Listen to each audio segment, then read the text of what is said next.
Hello, it's Doug from Behind Closed Doors, and today I'm going to be looking at Coach Greg Adams. Let's see what Mr. Adams has got to say.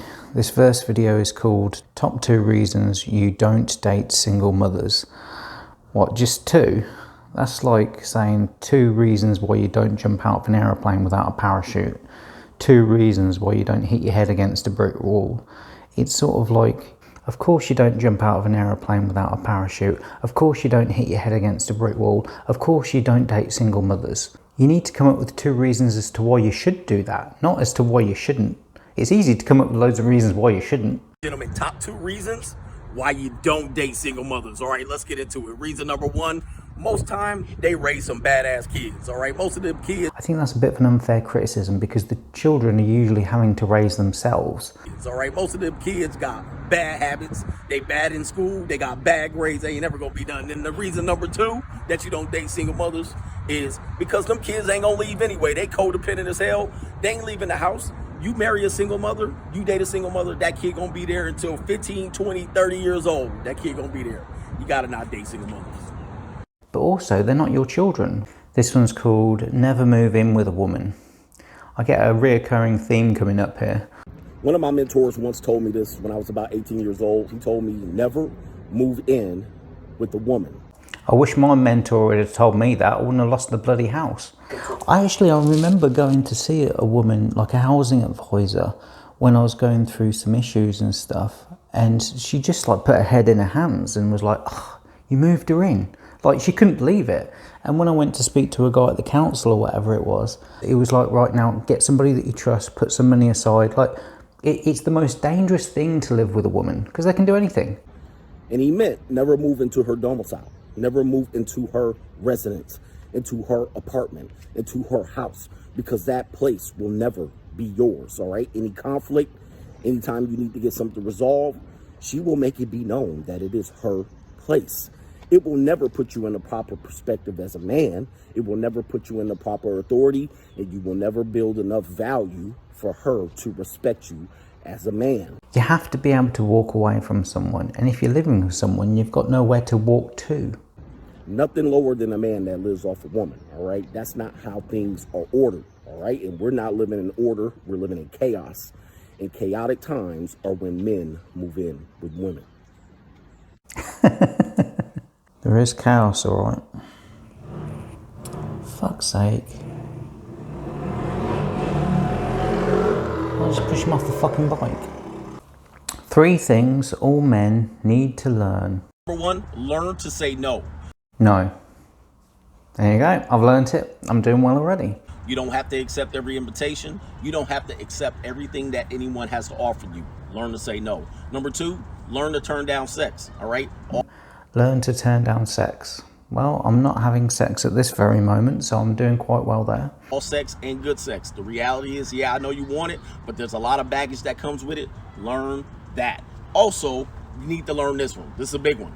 Learn to never trust her words and always trust her actions. Yeah, I don't think that's just true of women. I think that's true of anyone, isn't it, really? It's sort of like you've got to look at what people do instead of what they say they're going to do. Let her lie a little bit, all right? It's a little bit cute, all right? But they can tell some... No, I don't think so. I don't agree with that a bit. I base it on honesty, trust and respect. If someone's going to lie to me, I'm not going to be talking with them. That's it. There is no... That's it. It's done. I actually agree with rule number 1 of Coach Greg Adams' 3 things all men need to know. They need to say no, or say no to lies of any description. You don't need to say yes to lies a little bit. Oh, it was a little bit of lies. It was a little bit of cheating. Oh, she hit me a little bit. There is no little bit. You just don't accept it. Let her lie a little bit, all right? It's a little bit cute, all right? But they can tell some big lies that could destroy your life. Yeah, predominantly it's female aggression is expressed through reputation destruction, and that uses a lot of lies, so I agree, which is why you shouldn't allow it to start in the first place. This one's called Single Mothers Typically Raise Sons/Husbands.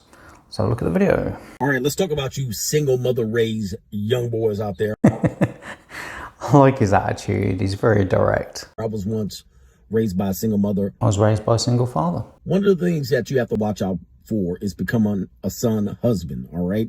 A lot of times, single mothers, their inability to get a masculine man will often use your masculine energy around the house to do the things that she can't get in a man. And over time, you're 16, 17, 18, now you're 20, 25. There's an episode of South Park with the dog whisperer in it, with Eric Cartman and his mum.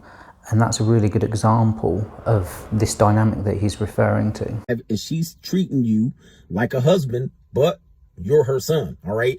And eventually she'll lean on you as she gets older and continue to use you for your masculine energy. Overbearing, overprotective mother. Classic. As her protector, because she never found that in a man, all right? Watch how she's treating you. You're a teenager.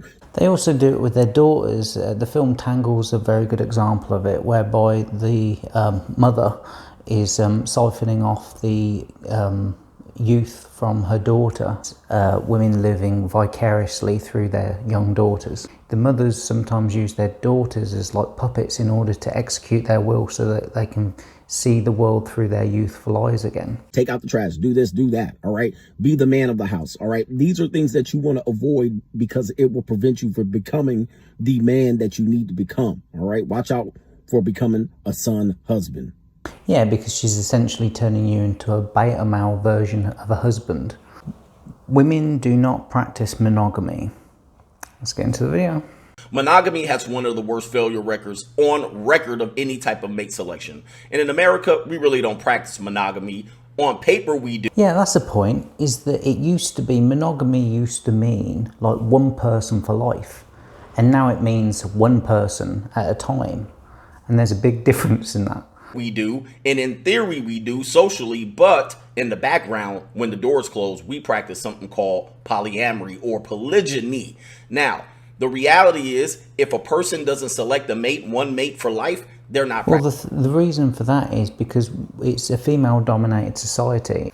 When there's enough survival value, women are in charge, and when there's not enough survival value, men take over because they have to in order for the species to continue. And the marker of if there's enough resources is based on the availability of food, because you need to have calories in order to survive and reproduce.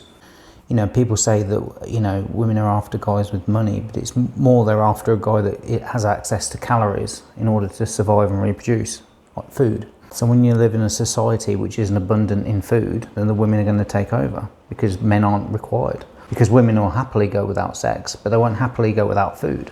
Life, they're not practicing monogamy. If they've been divorced, in and out of relationships, on and off the cock carousel, taking a break from the cock carousel to get into a relationship with a good person, that is not monogamy. And a lot of people are judging people for living non-monogamous lifestyles when they themselves live non-monogamy themselves. I like Coach Greg Adams. He seems very direct and straightforward.